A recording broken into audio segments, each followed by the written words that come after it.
Permanece a la escucha. Permanece a la escucha.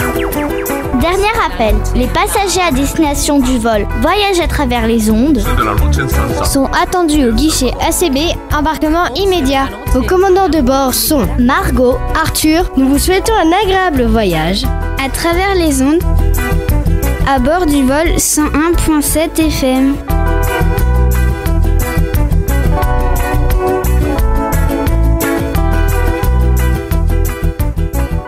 Moduro Amachim, bienvenue dans ce nouveau numéro de Voyage sur les ondes, votre émission dédiée au voyage et à la découverte d'un pays. Pour m'accompagner aujourd'hui Arthur, sans oublier notre invité d'honneur, roulement de tambour, Eva. Bonjour Eva, comment vas-tu? Je suis heureuse de participer à cette émission. Alors, pour quel pays avons-nous pris un billet d'avion aujourd'hui? Nous allons partir à la découverte de la Corée du Sud. Avec l'interview d'Eva qui est partie dans ce pays il y a 3 ans. Commençons par une présentation pour nous mettre dans le bain. La Corée du Sud est un pays d'Asie de l'Est qui couvre la moitié de la péninsule coréenne. Ce pays comporte 51,6 millions d'habitants, soit 15 millions de moins qu'en France, pour une superficie d'à peu près 1 million de kilomètres carrés. Tu confirmes, Eva? Je sais pas. Sa capitale est Séoul, la langue officielle est le coréen, la monnaie le won, l'animal représentant le pays est le tigre. Merci Arthur pour cette courte présentation et très vite. Passons maintenant à l'interview. Alors Eva, dans quelle ville es-tu arrivée en premier? En premier, je suis arrivée à Séoul, c'est la capitale, après 22 heures de voyage. Quelles ont été tes premières impressions après avoir visité cette ville? Et qu'as-tu visité? Nous sommes restés 1 semaine à Séoul.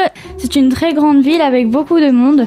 Les Coréens sont très gentils et calmes, même dans le métro, ils ne bousculent jamais et nous laissent toujours une place assise, car ils ne voient presque jamais de touristes et aiment beaucoup les enfants.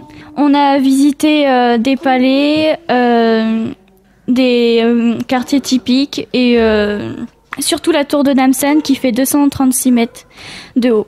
T'es monté jusqu'en haut de cette tour? Oui, et de là-haut, justement, nous avons vu le quartier où habitait ma mère petite, car le père de ma mère était gendarme, donc ils ont dû déménager jusqu'en Corée. Ok. Ensuite, où êtes-vous allé, toi et ta famille? Et quel moyen de transport tu as utilisé?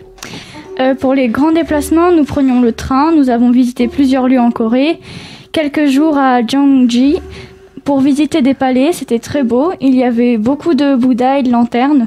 C'était dans la campagne et il y a très peu d'habitants. Pour se déplacer entre les villages, nous avons loué une voiture. Ensuite, direction la côte de Busan. C'est très drôle, ils se baignent avec des lycras intégrales et des bouées. Mais nous y avons fait des superbes balades sur la côte. Nous prenions l'avion pour l'île de Jeju. Pendant notre séjour, j'ai fait une randonnée dans le parc d'Alasan jusqu'au volcan Piton culminant de l'île. Nous nous déplacions en but visite à Hanyo. J'ai vu des plongeuses très connues car elles retiennent leur souffle plus de 2 minutes pour amener des conques. Nous reprenions l'avion pour Gyeongju. On a visité des champs de thé.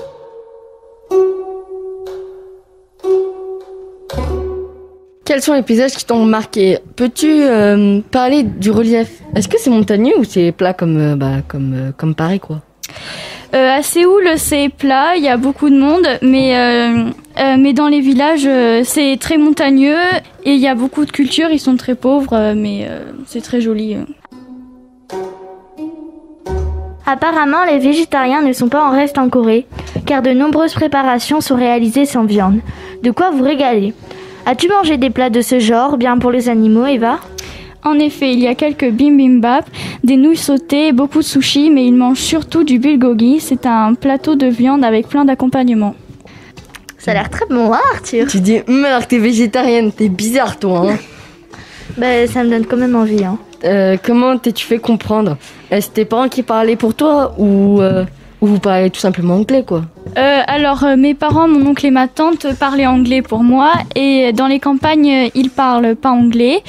Donc, on utilisait les gestes et on arrivait à se faire comprendre au minimum.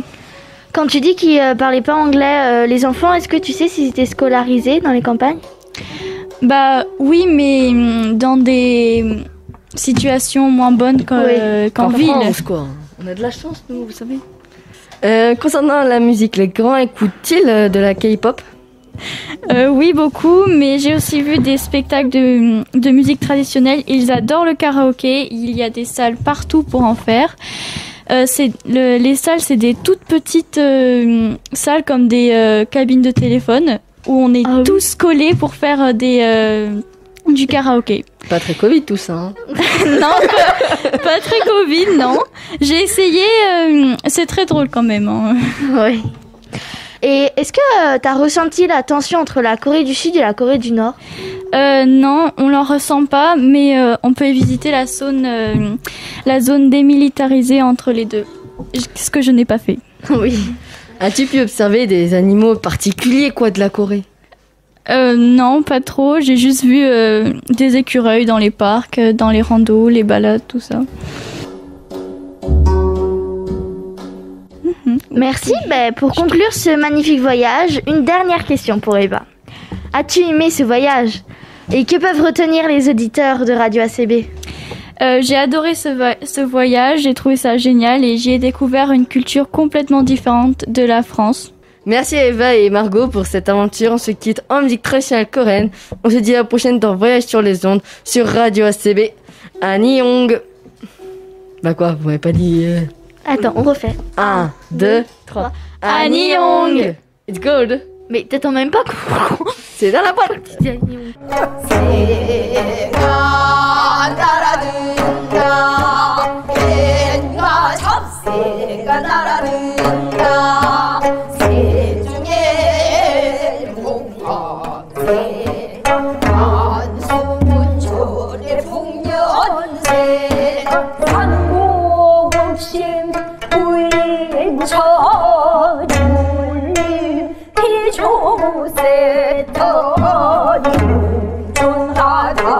짱을 길러서 성례나